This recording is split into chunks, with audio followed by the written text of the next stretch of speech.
उसको आगे बढ़ाते हैं। देखिए, मराठों ने युद्ध करने और साम्राज्य विस्तार के अलावा भी बहुत सारे काम किए, उनको हम यहां पर समझेंगे। मराठों ने खेती को प्रोत्साहन दिया, तो मराठों ने कृषि और व्यापार को प्रोत्साहन दिया, बिजनेस को। यह बात आपको समझना है, क्योंकि उनको पता था कि बिना कृषि के और व्यापार के राजस्व कहां से आएगा। और उन्होंने 4 मुख्य केंद्र बनाए मराठा साम्राज्य के, जैसे उज्जैन, नागपुर, इंदौर और बड़ौदा। और चारों एक एक सरदार के नेतृत्व में आगे बढ़ा। उज्जैन सिंधिया के नेतृत्व में,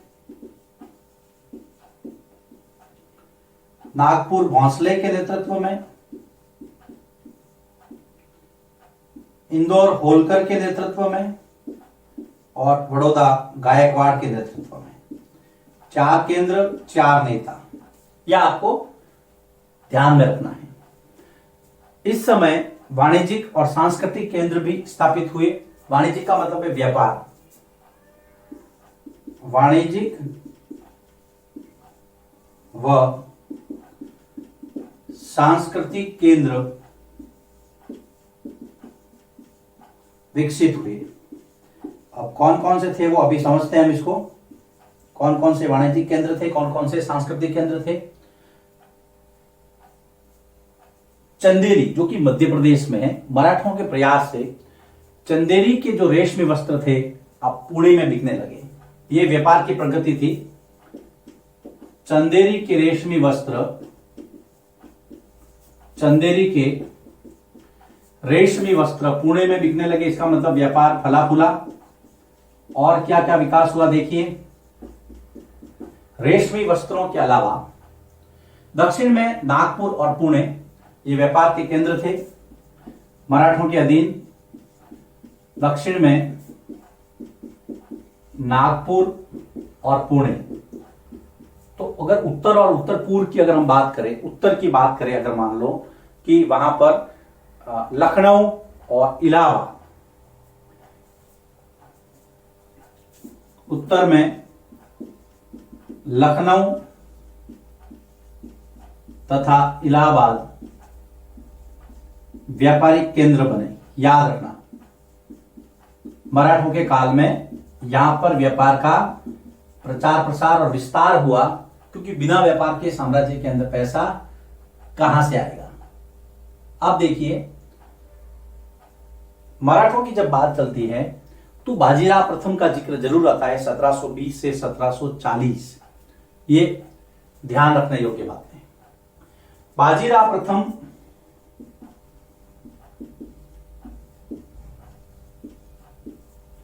(1720 से 40), जिसको बाजीराव बल्लाल भी कहा जाता था। बाजीराव बल्लाल बहुत ही महत्वपूर्ण और वीर शासक हुए हैं मराठों में 1720 से 40। पेशवा बालाजी विश्वनाथ के पुत्र थे। जानकारी जो आपके सिलेबस में दी हुई है। पेशवा बालाजी विश्वनाथ के पुत्र। और थोड़ा और आगे बढ़ते हैं। ये ऐसे व्यक्ति थे, ऐसे शासक थे जिन्होंने विंध्याचल के पार मराठा साम्राज्य का विस्तार किया। आपको पता है विंध्याचल पर्वतमाला की लोकेशन ऐसी है जो भारत को लगभग 2 भागों में बांटती है। तो उत्तर की तरफ विंध्याचल के पार मराठा साम्राज्य का विस्तार करने वाले थे बाजीराव प्रथम। इन्होंने विंध्याचल के पार मराठा साम्राज्य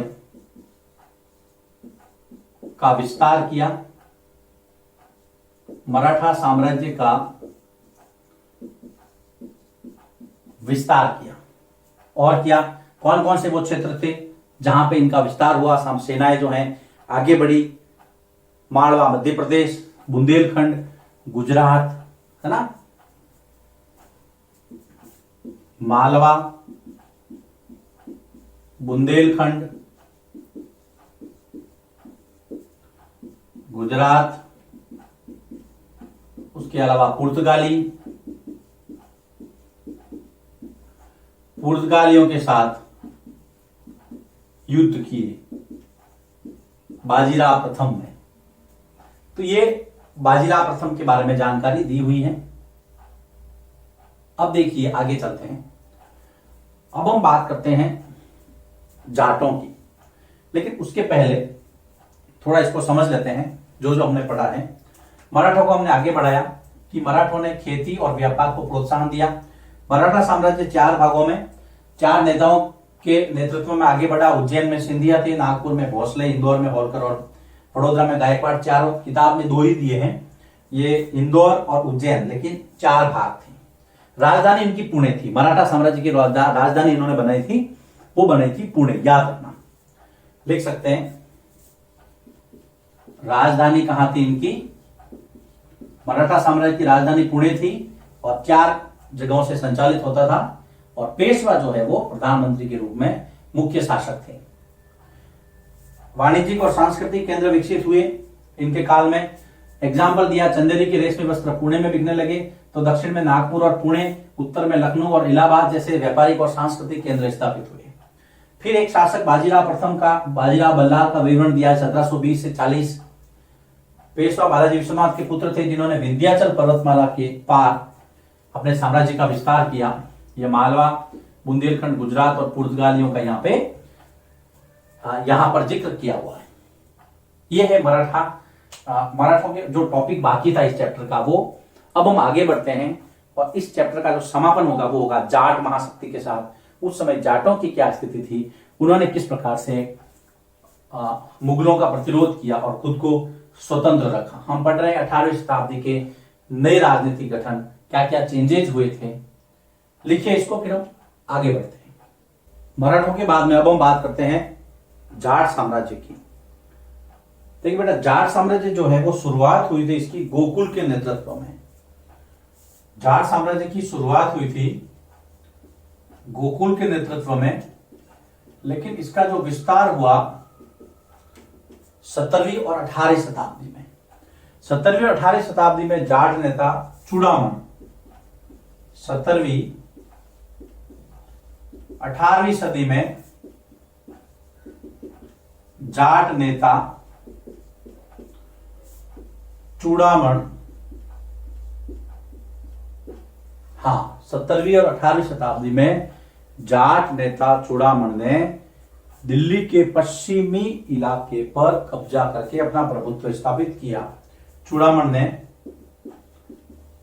पश्चिमी दिल्ली या दिल्ली के पश्चिमी इलाके, पश्चिमी दिल्ली पर प्रभुत्व स्थापित किया। पश्चिमी दिल्ली पर प्रभुत्व स्थापित किया। गोकुल के बाद में चूड़ामन। उसके बाद में 1680 तक आते आते दिल्ली और आगरा, इन दोनों के मध्य जाटों का प्रभुत्व स्थापित हो गया था। और दिल्ली और आगरा मुख्य रूप से इनके कब्जे वाले इलाके थे। 1680 तक दिल्ली व आगरा के मध्य इनका प्रभुत्व स्थापित हो गया, इनका अधिकार हो गया और ये वहां के एक बहुत बड़ी शक्ति के रूप में उभरे। उसके बाद में थोड़ा और आगे बढ़े तो पानीपत है, वल्लभगढ़ है, ये समृद्ध कृषक थे। तो पानीपत, वल्लभगढ़ वगैरह इनके जो व्यापारिक केंद्र के रूप में आगे बढ़े। जाट कौन थे? जाट समृद्ध कृषक थे। आज भी जाटों का जो मूल व्यवसाय है वो किसान है, कृषक परिवारों से आते हैं, लेकिन बहुत समृद्ध हैं। तो ये समृद्ध कृषक थे। पानीपत,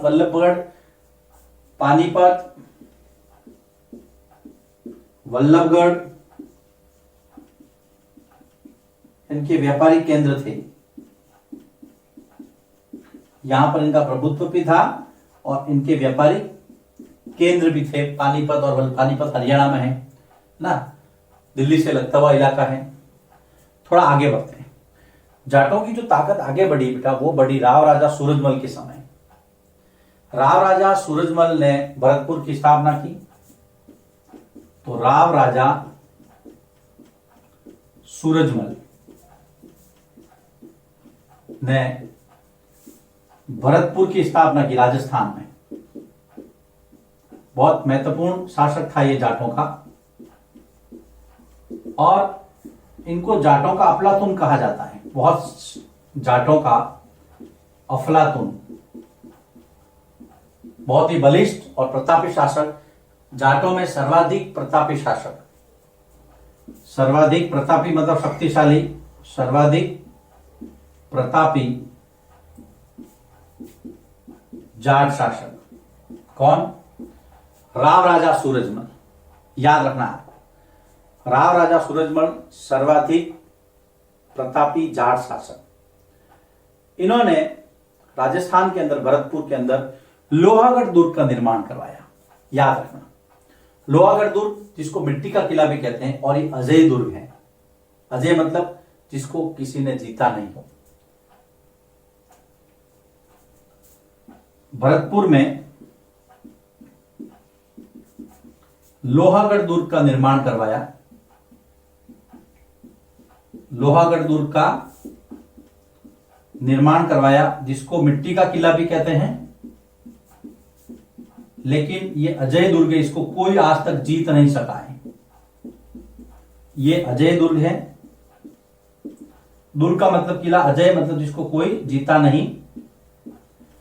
1739 में जब नादिर शाह का आक्रमण हुआ था, तो बहुत सारे लोगों ने भरतपुर के किले में शरण ली थी। भरतपुर का जो किला है वो पारंपरिक शैली में बना हुआ है। 1739 में नादिर शाह के आक्रमण के समय, नादिर शाह के आक्रमण के समय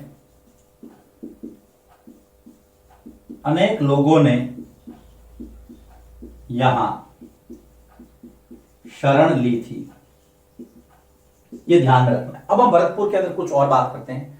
भरतपुर का जो किला है वो पारंपरिक शैली में बना है। भरतपुर का किला पारंपरिक शैली में बना है, याद रखना।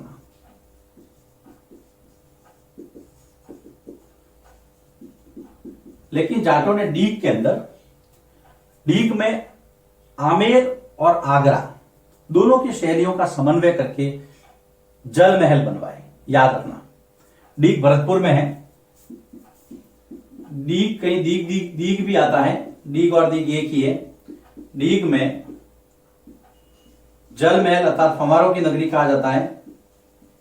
जाटों ने दीग में जल महल बनवाए, जिसमें इन्होंने आमेर अर्थात अंबर अर्थात जयपुर और आगरा शैली का समन्वय। इसमें आमेर व आगरा की शैलियों का समन्वय है। आमेर अंबर एक ही बात है, घबरा मत जाना कि सर आया तो अंबर लिखा हुआ है, आपने आमेर लिखवाया, कोई दिक्कत नहीं है। डीग को जल महलों की नगरी कहती है, फाउंटेन सिटी फव्वारों की नगरी। ये जो शैलियां थी यहां पर, ये शाहजहां के समय,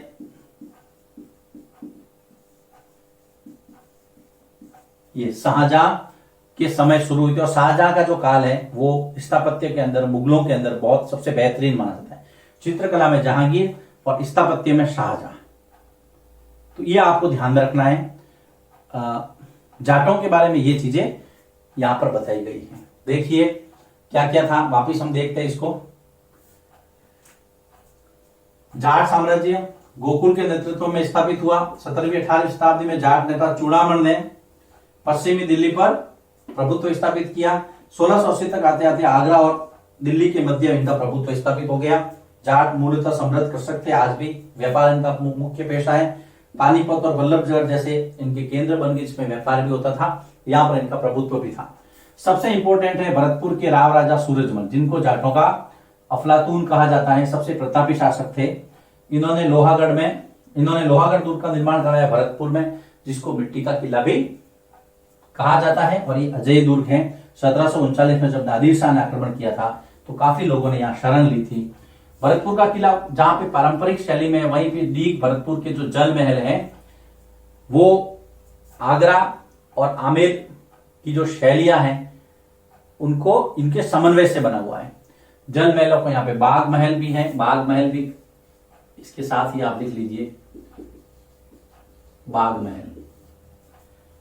ये शैलियां शाहजहां के काल की थी। तो इतना सा आपको पता रखना है जाटों के बारे में। जाटों वाला टॉपिक यहीं समाप्त होता है और इसके साथ ही समाप्त होता है ये अध्याय। इस अध्याय के अंदर हमने हैदराबाद, अवध और बंगाल तीनों के बारे में पढ़ा, फिर राजपूतों की वतन जागीर के बारे में पढ़ा, उसके बाद में सिखों के बारे में, मराठों के बारे में और जाटों के बारे में। तो उम्मीद करता हूं आपको ये चैप्टर अच्छा लगा होगा। ये चैप्टर इस 7th की इतिहास की पुस्तक का अंतिम चैप्टर है। तो सारे वीडियोस देखिए, इसके नोट्स लिखिए, कहीं कोई कंफ्यूजन नहीं है। फिर भी आपको लगता है कि यहाँ कंफ्यूजन है तो आप व्हाट्सएप या टेलीग्राम पर मुझे मैसेज कर सकते हैं या कॉल करके मुझे बता सकते हैं।